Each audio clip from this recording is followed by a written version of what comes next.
Panvision TV presents. বর্তমানে যেটা হয় যে কাবিননামা যখন বিয়ের পরে কাবিননামাটা ফাঁকা থাকে, মেয়ে ছেলের স্বাক্ষর নিয়ে চলে যায়, পরবর্তীতে তিনি শর্তগুলি লিখে দেন। এক্ষেত্রে আপনি এর আগে একটা মশালা বলছিলেন, ছেলেকে জিজ্ঞেস করা হয় না তাকে খোলার ব্যাপারে রাইট দেওয়া, ছেলে জানে না, কিন্তু কাজী বলছে যে এটা আমাদেরকে নির্দেশনা দেয়া আছে। আসলে কি এটা এখানে কিন্তু কাবিননামায় যে শর্তগুলো আছে প্রত্যেকটার সাথে হানার বলার অধিকারের জায়গাটা খালি রাখা আছে। জি, খালি রাখা মানে হলো গভর্নমেন্ট এখানে ছেলের মূল্যায়ন মতের মূল্যায়ন করার জন্য তো এটা ফাঁকা রেখেছে। জি, তাহলে আমি কেন একতরফা আমার কাজীর উপর ছেড়ে দিব?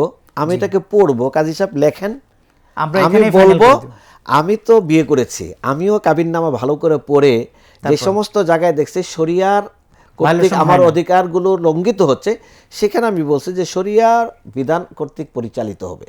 যে যেখানে বলছে যে স্ত্রী তালাক নিতে পারবে, সেখানে আমি লিখে দিয়েছি যে শরিয়া বিধান অনুযায়ী এটা পরিচালিত হবে, মানে এই ধারাটা শরিয়ার বিধান অনুযায়ী পরিচালিত হবে।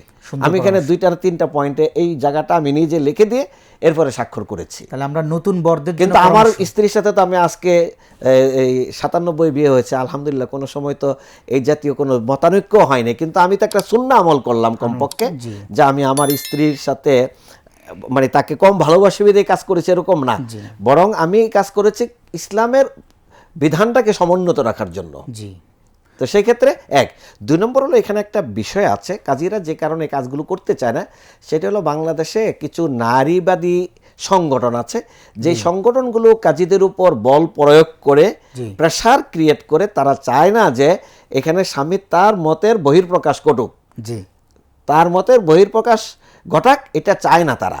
এই নারীবাদী সংগঠনগুলোর প্রেসারে পড়ে হোক অথবা তাদের মোটিভেশনের কারণে হোক, কাজীরা কিন্তু স্বামীদেরকে তাদের অধিকারগুলো প্রয়োগ করার সুযোগটাকে তারা এখানে কাজে লাগায় না।